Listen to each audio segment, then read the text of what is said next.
inna syani'aka huwal abtar. Sadaqallahul adzim. Sadaqallahu rasulul karim.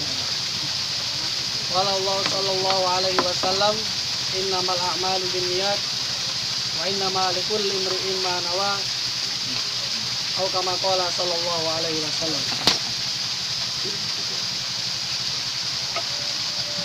Rahmati Allah Subhanahu wa taala. Sambil sini, Pak.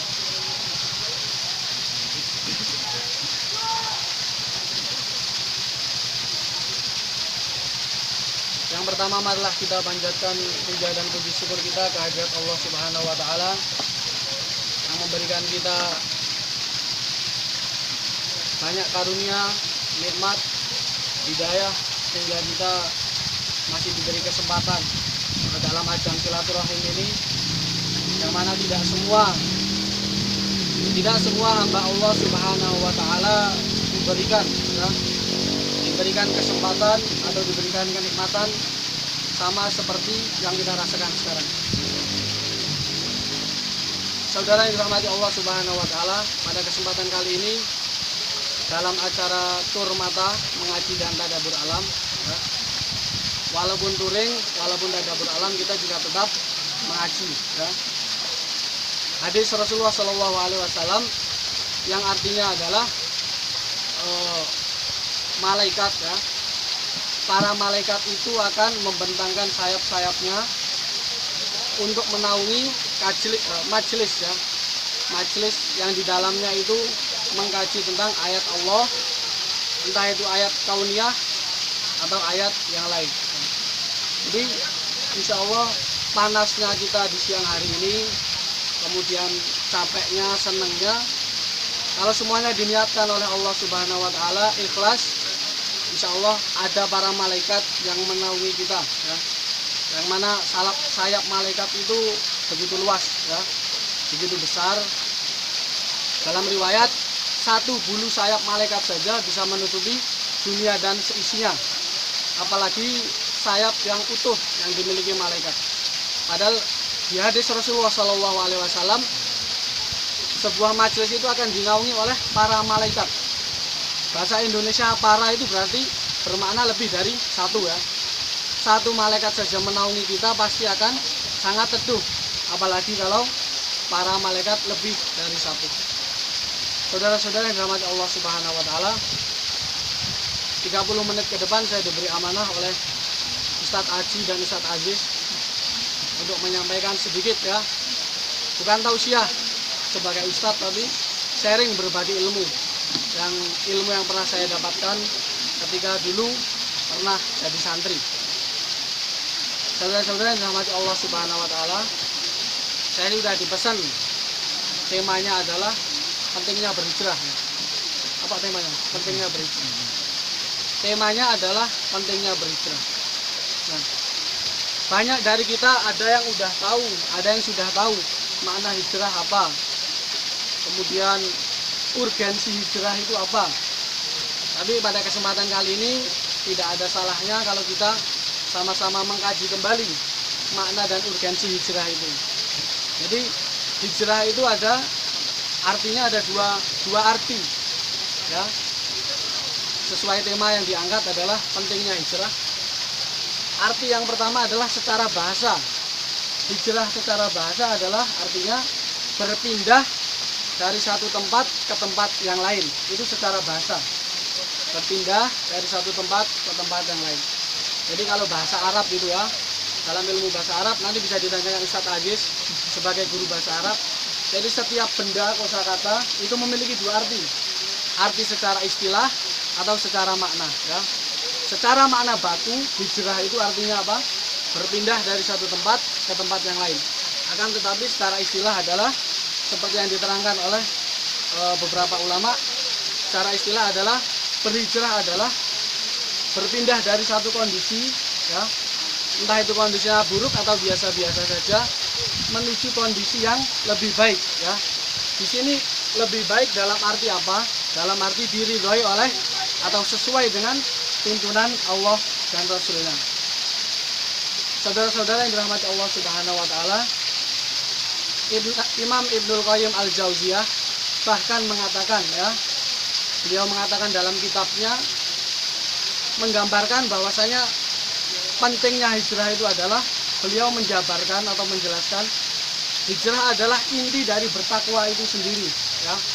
Selama ini kan kita sering dengar bertakwa kepada Allah dengan menjauhi segala larangannya dan melaksanakan semua perintahnya.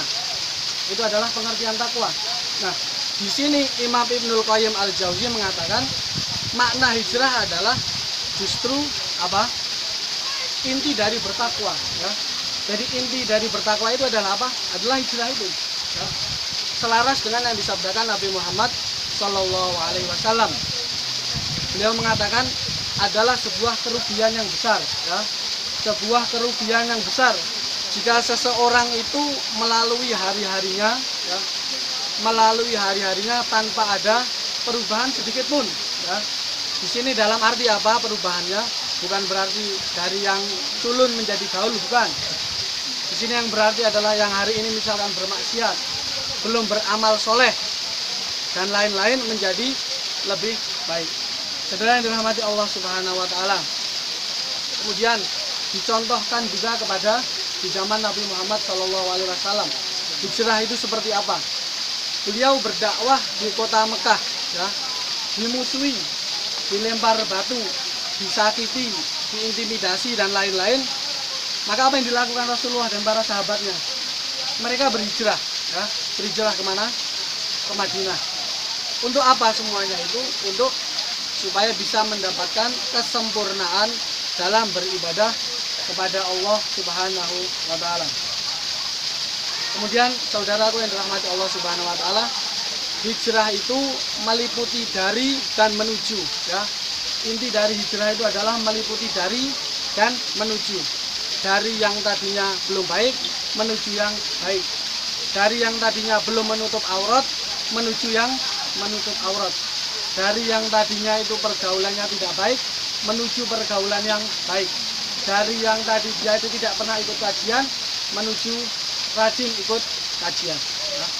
Saudara yang dirahmati Allah Subhanahu wa Ta'ala, janji Allah, ya, janji Allah benar adanya, ya. Wallahu la yukhliful mi'ad. Sabda Rasulullah apa? Allah itu tidak akan mengingkari janjinya, ya. Kalau kita mungkin sebagai manusia mungkin akan ada kesempatan kita untuk mengingkari janji, tapi Allah maha menepati janji. Wallahu la yukhliful mi'ad. Allah itu maha menepati janji. Bagi siapa? Bagi siapa saja yang meninggalkan, ya, meninggalkan sesuatu karena Allah Subhanahu wa Ta'ala. Itu hijrah tadi. Meninggalkan sesuatu karena Allah Subhanahu wa Ta'ala. Maka apa janji Allah Subhanahu wa Ta'ala? Allah akan gantikan yang jauh-jauh lebih baik. Lebih baik. Jika kita meninggalkan yang sedikit, Allah akan gantikan yang lebih banyak. Kita meninggalkan yang haram, Allah akan memberikan halal yang berlipat-lipat ganda. Saudara yang dirahmati Allah Subhanahu wa Ta'ala, seperti poin yang saya bacakan tadi, Allah menjanjikan, ya, bagi siapa saja yang meninggalkan karena Allah Subhanahu wa Ta'ala, Allah akan gantikan beribu-ribu kali lipat yang lebih baik. Sebagaimana sabda Nabi Muhammad, wallahu la yukhliful mi'ad. Allah tidak pernah mengingkari janjinya. Nah, sekarang kita, ya, sebagai pemudi, ya, jomblo dan jomblowati, mungkin ada yang masih punya pasangan yang belum halal, segera ditinggalkan, ya. Dihalalkan. Segera ditinggalkan atau dihalalkan. Saya teringat pepatah bahasa Arab, Ustaz Aziz kalau saya salah ditegur, ya, nanti. Pepatah bahasa Arab mengatakan, la ya'sillaha min ajli man ahbabta, faqalbu man ahbabta biyadi man asaita. Pepatah Arab mengatakan apa? La ya'sillaha min ajli man ahbabta. Janganlah kalian sekali-kali berani bermaksiat kepada Allah hanya karena orang yang kalian cintai. La ya'sillaha min ajli man ahbabta. Janganlah sekali-kali kalian bermaksiat kepada Allah Subhanahu wa Ta'ala hanya karena seseorang, ya, atau sesuatu yang kalian cintai. Faqalbu man ahbabta, ya, faqalbu man ahbabta biyadi man asaita, ya. Ketahuilah hati, ya, hati orang yang kalian cintai itu berada di tangan zat yang maha Allah. Faqalbu man ahbabta biyadi man asaita. Hati orang yang kalian cintai itu berada di tangan zat yang kalian maksiati, yaitu siapa? Allah Subhanahu wa taala. Jadi ini pepatah Arab ini luar biasa ya. Mengatakan apa? Seharusnya udah cukup menjadi teguran keras buat kita. Jangan sekali-kali bermaksiat kepada Allah hanya karena sesuatu atau seseorang yang kita cintai. Karena apa? Ketahuilah sesungguhnya hati orang yang kita cintai itu adalah di tangan siapa? Di tangan zat yang memegang atau zat yang kita maksiati, yaitu Allah Subhanahu wa taala. Saudara yang dirahmati Allah Subhanahu wa taala, kemudian ya, sekarang istilah hijrah itu seakan-akan menjadi euforia, ya Mas Aji, istilahnya benar. Euforia yang luar biasa, seakan-akan menjadi tren hijrah. Kalau tidak hijrah berarti nggak gaul. Tapi kita harus sadari, jangan kita terlalu lama berada di lingkaran hijrah. Ketika kita sudah hijrah, memutuskan untuk menjadi yang lebih baik, yang tadinya belum menutup aurat, yang tadinya tidak pernah mengaji, kita jangan terjebak dalam titik hijrah saja. Kita harus berlanjut ke istilahnya tangga atau ke titik selanjutnya. Apa itu? Ilmu ya. Jadi setelah berhijrah kita harus berilmu. Ilmu itu apa bentuknya? Banyak. Bisa ilmu mengaji, terus mentadabur Al-Quran, kemudian ilmu-ilmu matematika, perdagangan dan lain-lain. Itu semua adalah bentuk dari ilmu Allah Subhanahu wa taala. Jadi jangan karena semata-mata euforia belaka kita terjebak dalam titik hijrah saja. Saya udah hijrah, merasa cukup, merasa aman. Saya udah hijrah, saya udah jadi lebih baik. Kemarin saya belum pakai kerudung, sekarang saya udah pakai kerudung. Kemarin saya masih pakai celana pendek buat yang laki-laki, sekarang udah pakai celana panjang. Nah, jangan hanya sekedar di situ. Memang baik, memang benar, ya. Akan tetapi harus ada langkah selanjutnya. Supaya apa tujuannya? Tujuannya supaya kita mendapatkan kesempurnaan dalam beribadah kepada Allah Subhanahu wa taala. Saudaraku yang dirahmati Allah Subhanahu wa taala, di sini rata-rata yang hadir adalah pemuda dan pemudi, walaupun ada beberapa sesepuh ya seperti Ustadz Aziz. Jadi sebuah generasi ya, bisa dibilang kita ini semua satu generasi, termasuk Ustadz Aziz hafizahullah taala. Kita adalah satu generasi. Kalau istilah di sekolah adalah satu angkatan ya. Satu generasi. Sebuah generasi itu bisa dikatakan kuat, bisa disegani oleh bangsa lain, bisa dihormati oleh bangsa dan generasi lain dengan cara apa kira-kira? Dengan cara apa kira-kira? Ilmu. Dengan cara ilmu tadi. Kita memperbanyak ilmu. Sahabat dan dirahmati Allah Subhanahu wa taala, di sini ada sebuah materi yang luar biasa yang pernah disampaikan oleh salah satu ustadz saya ya. Jadi sebuah generasi pemuda atau pemudi ya, atau sebuah bangsa itu akan disegani dan dihormati ketika dia memiliki 3M. Mungkin beberapa dari jenengan ada yang sudah pernah dengar materinya. Kita bisa disegani, kita bisa dihormati kalau kita punya 3M. Apa M yang pertama? M yang pertama apa? M yang pertama adalah muscle. Muscle itu bahasa Inggris, artinya apa Mas Hadi? Otot. Muscle itu bahasa Inggris artinya otot ya. Di sini adalah maknanya apa otot itu? Maknanya adalah kekuatan ya. Sebuah bangsa, sebuah generasi akan disegani kalau kita punya pertama apa? Kekuatan atau muscle tadi, otot. Kekuatannya berbentuk apa? Kalau sebuah negara, bisa kita ambil contoh, memiliki militer ya, angkatan militer yang kuat, kemudian memiliki persenjataan yang lengkap, kemudian memiliki pasukan yang siap mati, itu pasti sebuah negara yang seperti itu akan disegani. Saya ambil contoh Amerika Serikat, negara yang paling disegani di seluruh dunia ya. Dia memiliki teknologi, memiliki kekuatan. Apa itu? Mereka memiliki senjata perang yang bernama ICBM atau kepanjangannya Intercontinental Ballistic misil, ya, intercontinental ballistic missile. Rudal ini bisa ditembakkan dari jarak ratusan ribu kilometer, ya. Jadi yang macam-macam, sing macam-macam karo Amerika ora usah ngotong-ngotong rudal dibawa ke Indonesia. Cukup dia duduk dari Amerika, rudal udah bisa sampai tujuan yang dia inginkan. Sesuai aplikasi. Sesuai aplikasi. Sesuai aplikasi. Ada contohnya, ya. Ada contohnya dulu ketika tahun 70-an. Ketika tahun 70-an ada salah satu ulama yang bersembunyi di negara Sudan, ya. Yang mana ibu kota Sudan itu adalah Khartoum tahun 75 atau 74. Nah, ulama ini bersembunyi di negara Sudan, kemudian diancam oleh Amerika. Silahkan serahkan ulama tersebut karena dia adalah DPO-nya Amerika. Kalau macam-macam, ibu kotamu tak bom, tak rudal. Tapi apa yang dilakukan Sudan? Karena Sudan sayang kepada ulamanya, Sudan tidak mau menyerahkan ulamanya. Kemudian dalam hitungan menit Amerika mengirimkan ICBM tadi, Intercontinental Ballistic Missile tadi, dikirimkan dalam waktu kurang dari 3 menit. Pas di titik tengah-tengah ibu kota Khartoum. Orang meleset ke Indonesia, nggak meleset ke Brunei, pas di tengah-tengah ibu kota Sudan. Jadi itulah contoh teknologi atau muscle tadi, kekuatan, ya. Jadi untuk kita generasi muda, kalau kita mau disegani atau dihormati oleh generasi atau bangsa lain, kita harus memiliki apa tadi yang pertama? Muscle, kekuatan, bukan misil, kalau misil rudal. Kita harus memiliki kekuatan. Nah, kekuatan itu banyak bentuknya. Bisa kekuatan fisik atau kekuatan yang lain-lain. Itu M yang pertama. Kemudian M yang kedua adalah money atau uang, ya. Kita harus memiliki uang yang banyak. Saya mengutip kata dari Buya Hamka, menjadi kaya itu adalah wajib, ya.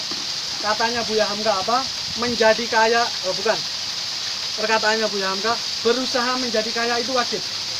Kemudian ada salah satu jamaah Buya Hamka menanyakan, kenapa seperti itu wahai Buya? Kemudian Buya Hamka menjawab, karena ketika kita menginginkan kesempurnaan beribadah, kita pengen haji, kita butuh uang. Ya Ustaz, betul. Kita mau bersedekah yang banyak, kita butuh uang. Ustadz Aziz kalau mau istri 4 butuh uang. Kemudian yang mau umroh, yang mau haji butuh uang.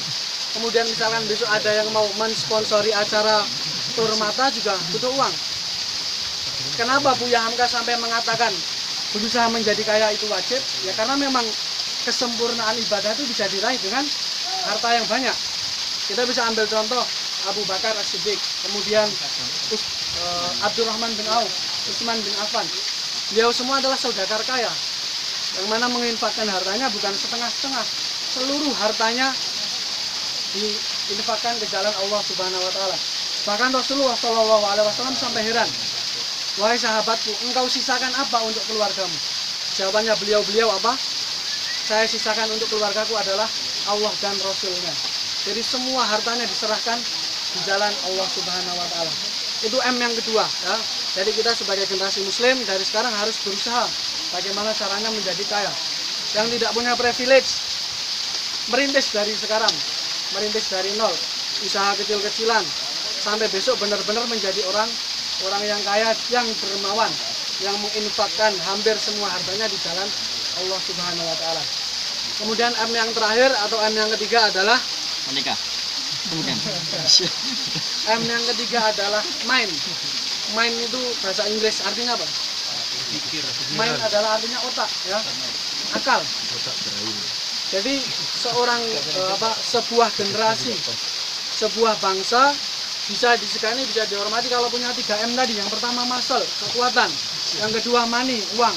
Dan yang ketiga adalah mind, otak, ya. Kita harus punya otak yang cerdas. Sahabat yang dirahmati Allah Subhanahu Wa Taala, kita sadari bersama, kita ini tinggal di mana, negara mana? Negara Indonesia, ya.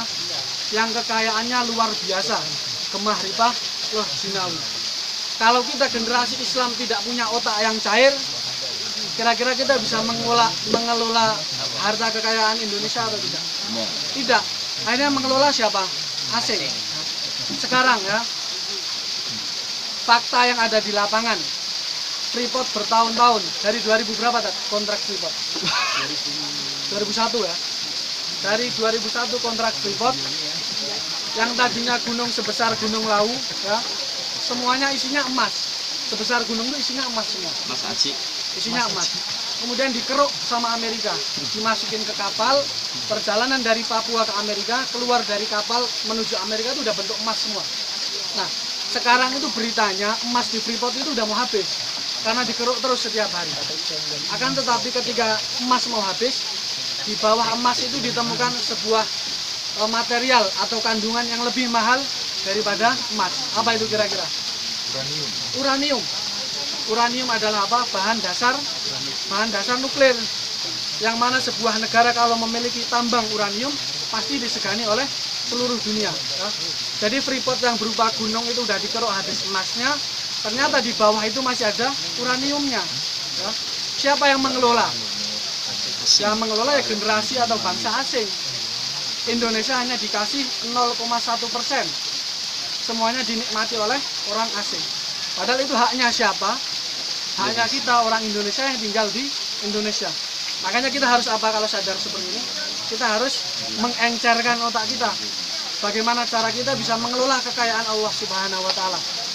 Bahwa jelas di ayat Al-Quran apa? Bukankah dunia ini atau bumi ini diciptakan, diwariskan untuk orang-orang yang beriman? Jelas Allah mengatakan bumi ini diciptakan itu diwariskan untuk orang-orang beriman. Tidak cuma bumi dan seisinya. Ya. Orang kafir itu tidak berhak mereka mengeruk kekayaan alam. Yang berhak siapa? Orang beriman. Karena memang dari awal bumi diciptakan itu ya diwariskan untuk orang-orang beriman. Cuman kesalahan kita orang-orang beriman, Allah ngapain tuh bicara harta, ngapain bicara kekayaan. Kita tuh sebagai orang Islam harus zuhud. Nah, orang-orang seperti ini salah mengartikan zuhud. Menurut Syekh Utsaimin, ya, Syekh Utsaimin hafidhahullah rahimahullah taala, beliau mengatakan pengertian zuhud itu apa? Pengertian zuhud itu bukan pakaian compang-camping, kemudian tidak pernah mandi. Itu bukan pengertian zuhud yang sesungguhnya. Pengertian zuhud adalah apa? Dunia itu ada di genggamannya, tapi bukan ada di hatinya. Jadi orang muslim itu boleh kaya, wajib justru ya. Jadi hilangkan istilah-istilah zuhud, harus berpakaian sederhana, kemudian celana harus sobek, kaos nggak ganti bertahun-tahun. Bukan itu yang dimaksudkan zuhud yang diajarkan oleh Nabi kita Muhammad SAW. Nabi Muhammad ya, Nabi Muhammad itu adalah orang yang paling rapi berpakaiannya, orang yang paling wangi wewangiannya, paling tampan rupanya. Nah, jadi itu yang disampaikan Syekh Utsaimin rahimahullah taala. Beliau mengatakan zuhud itu apa? Dunia itu ada di genggamannya, tapi tidak ada di hatinya. Sahabat yang dirahmati Allah Subhanahu wa taala, kurang 3 menit ya. Pada akhirnya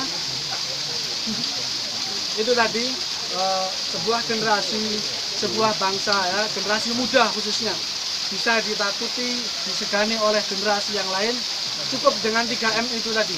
Yang pertama adalah masal, kekuatan, yang kedua adalah money, uang, harta, kemudian yang ketiga adalah mind, pikiran atau akal pikir ya.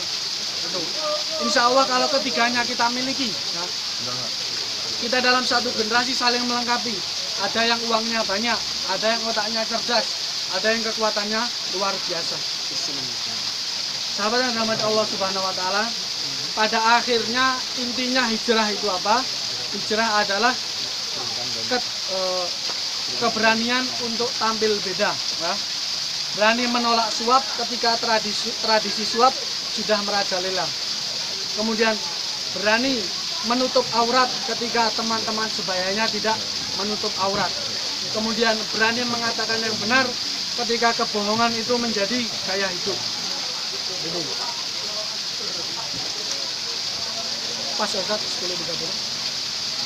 Sekian ya. 5 menit lagi. Karena hidangannya juga udah datang dan materinya juga udah habis ya. Kurang lebihnya mohon maaf. Mudah-mudahan kita diberi keistiqomahan oleh Allah Subhanahu wa taala dalam setiap langkah kita menuju jalan yang lebih baik lagi ya. Karena kalau tidak kita segerakan sekarang, mau kapan lagi? Nyawa ajal tidak ada yang tahu. Saudara yang dirahmati Allah Subhanahu wa taala, marilah kita tutup majelis yang berbahagia ini dengan membaca hamdalah dan kafaratul majlis. Alhamdulillahirabbil alamin. Subhanakallahumma wa bihamdika asyhadu an la ilaha illa anta astaghfiruka. Yang benar dari Allah Subhanahu wa taala, yang salah dari saya sendiri. Hadanallahu wa iyyakum jami'an. Waffaqakumullah. Barakallahu fikum. Assalamualaikum warahmatullahi wabarakatuh.